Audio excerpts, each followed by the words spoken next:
Oh, homies, what a good day. What a good day. Oh, the peak is continuing. And again, we're not here to hit new PRs. We are setting the ground basis. We are getting everything figured out and giving us proper top sets to work off of so that we can destroy the expectations next time. Right? Right. So, oh man, I got so much to talk about.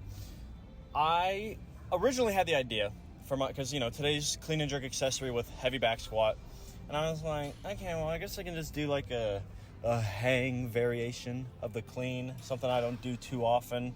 I don't really like doing hangs because we don't have blocks at our gym, and so it's more of like I have to deadlift it first and then do the hang, and so it's kind of a little out of the way, but it's still an accessory lift. It's not about going heavy, so it would be worth it either way. But then I got a little inspired. Sometimes when you have like the little out of nowhere, like, ooh, I've never done that before, I want to try something new kind of ideas, you got to commit to it to an extent. You got to give yourself that option to see how potentially beneficial it could be, regardless of what you think or know about the technique that you're driving for, And I was like, well, I've done no foot snatches, and that was something that I thought I'd be horrible at that ended up being really, really fun, And I never thought about it for clean and jerk because I have a very narrow foot stance when it comes to my leg length on the clean. My arms, if I put my legs out wider, my knees are going to be pushing against my elbows and going to cause me to have an early elbow bend, which is never good. But I was like, you know what? I've never tried it, and I might as well attempt it to see if it'll really force the technique out of me. Because the accessory days are not meant for being the strongest, biggest boy I can be. It's for, attempting something new, attempting something that's really going to challenge me, that I have no idea how good it's going to go, because it's starting with technique that I'm unfamiliar with, It's kind of like making you restart in that first initial warm-up lift, like it's like you're doing Olympic lifting for the first time again. There's nothing like it, because it's just like, what the hell am I doing? It's a new movement. It feels like all over the place, but I was like, I gotta at least try, And with the barbell, it didn't even feel good. I did it with my normal foot stance originally. I was like, well, let me see how it feels, and there was no way I could do it without having to come off the ground. And when you do a no foot snatch or clean, feet have to at least attempt to stay as much on the ground as possible. You can get to the full extension point, but the toes got to stay on the floor, or at least there can't be any like jump. You know what I'm saying? There can't be like a lift off the ground and hard plant. It's got to be you lift it up and you immediately drop underneath it, no matter how heavy it gets. And so I was like, let me just widen the stance. Let me see how it feels. And it's kind of like a new lift. So what ended up happening is you widen the feet, but that inevitably is going to make you have to lean over the bar even more, which is what I've been trying to do with my normal stance. But today I really had to lean over the bar. Like, you'll see it, my low back is a lot higher in the starting position than it normally is, but that's what I have to do in order to keep my arms straight in the starting position.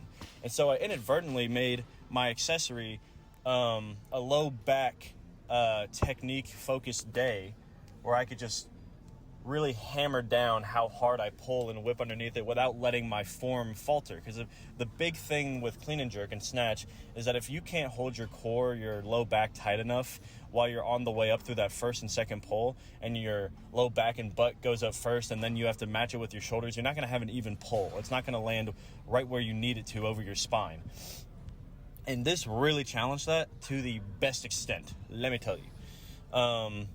I got up to 275 today. I couldn't believe that. I could not believe it. The pre-workout was honestly killing me a little bit today. And I was like, let me just commit to this before I take a little break and see what I can do. And it's so fun because I know this is working, because when I hit 275, I was not unsure. Like, I knew I had a good chance of it, but I thought it was going to be really heavy. And it was easily the best lift of the day when it came to the clean and jerks. And the fact that my top set feels good enough to make me want to go higher is a wonderful, wonderful, wonderful thing, But that's also the very reason why you can't let yourself go that extra step beyond when it's based off not your physical well-being, but more your mental. Because, I'm all about giving it the best effort you can in the day that your body's going to let you do it. You never know when you're going to be peaked. It's good to give yourself a little bit of wiggle room, but it's not meant for the weight. That lift was not meant to be a heavy thing that I destroy my body on. I got to make sure I keep myself at a bit of a level playing field so that I can go heavy on the other stuff like squats. And then when I go heavy, get on my clean and jerks in a couple days. Stuff like that. But the biggest thing was just committing under the barbell. The mindset you need behind that. Because it's not about whether or not you're confident, if it's going to be a struggle lift where you're grinding through it, or if it's going to be a perfectly landed lift. There can't be any doubt in your mind that you have an absolute attempt at that lift. You know what I'm saying? It has to be no fear, no doubt. You can be ignorant. You don't need to think about the technique or anything, because when you're at your top set, if you've tried your best with the technique throughout all of your other warm-ups, it will be there. You have to put in the best technique you have on the heaviest lifts, as long as you hold true to what your body knows, that mind-muscle connection. So you might as well whip it as hard as you fucking can, And it's so surprising every time that you have so much more potential in you if you just allow yourself to stop worrying. Take out the doubt, take out the overthinking, just lift it, and not to the ooga booga caveman sense. I'm talking like, you've earned this weight. So why are you going to sit here and think about the technique first when you've already dialed it in? Just throw it. And yeah, my 275, my feet came off the ground the most out of all of them because it was the heaviest. So that could have helped. But either way, I dropped underneath the bar instantaneously. That was the point. It's the effort of keeping my feet on the ground for as long as possible without risking the technique. Because if I don't pull high enough to catch it where it's supposed to be caught, and I'm leaning forward on the catch and I'm breaking my knees again, there's no point, So I gotta take that shit, and I will, with a big old smile on my face. And so here comes the hard part, is now that I've done this amazing, awesome, I blew the expectations out of the water lift, and now I gotta do my squats, I got a heavy single for whatever I can do with good technique. That's the standard, because again, I'm not really doing my squats and bench, my power lifts, like I was before, where I'd have one heavy day, one recovery day, because I just wasn't consistently growing with that. I am committing to matching the efforts that I put into the squat and bench and whatever power lifts I do at both times of the week, Not because I want to overdo it, but because I know what lifts I can, I'm at a point where I know when I need to stop in order to not let the form take over while also maintaining a proper level of fatigue, Because part of being able to commit under the barbell is not just being able to whip whatever the hell you want, which obviously that's a big part of it, but it's knowing where your capabilities are in that moment. And not just for that in the present, that very second moment, but also what you plan to do for the rest of the program. Because if I've already written all this out and I plan on trying to match the squat in a couple days, then why am I going to try to hit the biggest PR of my life? I have to chill out to an extent to where I can make up for it on the next day. And again, it's completely fine if I don't, but I want to give myself that chance, And the biggest thing is I got to 445. That was awesome, because it's the squats, everything's gone down in strength for a while. The volume's new, the program's new. I'm figuring everything out. I'm setting the basis. We're figuring it out. And I was like, if I got close to 455, I'd be happy. So I'm very, very, very happy with 445, especially because it was perfect technique, perfect. But it was the rep where I allowed myself to, get a little loud on, and I don't mean to yell out of ego, even though it is kind of fun. I've grown a bit used to it. But you will always be able to lift more if you expand your diaphragm as much as possible. And I'm telling you, you can look this up. There are so many studies on it. I love it so much, especially like in karate or jiu-jitsu. Like whenever they do a move or something where it's supposed to have the maximum power, the maximum explosiveness, whatever, pushing through the breaking point, they do a little grunt, they do a little yell, You've got to be able to expand that, especially because I'm not wearing a belt. If I had a belt, it wouldn't matter. It'd be contracted and held in position without me needing to hold my core where I wanted to. But I don't want to depend on the belt, I want to be able to do it my own way. And so, whenever I give myself that chance to scream it out and really hold my core as wide and as expanded as possible, I then have to really, really look at what I'm doing, because that was my favorite rep of the day. It was an incredible lift. It moved way, way better than I thought it would. I think 445 moved almost just as fast as 425, even though I was way less confident, way less strong in my core when I got to that point. But even though it felt that good, doesn't mean you go up. Like with my clean and jerks, when you get that excited on that last lift, you got to be able to temper yourself. You got to be able to say, am I going up because I earned that lift, or because I just am like, oh, fuck it, I'm in the kill myself, like I got to go as heavy as I can kind of mood, Can't be that way every day. Some days, maybe. But when it comes to the longevity of your health and the program's consistency, you have to remain consistent in your efforts. I can't just throw it, because I could have put 455 on today, and maybe I would have gotten it, but the form wouldn't be perfect, and I would have been absolutely mangled in the core.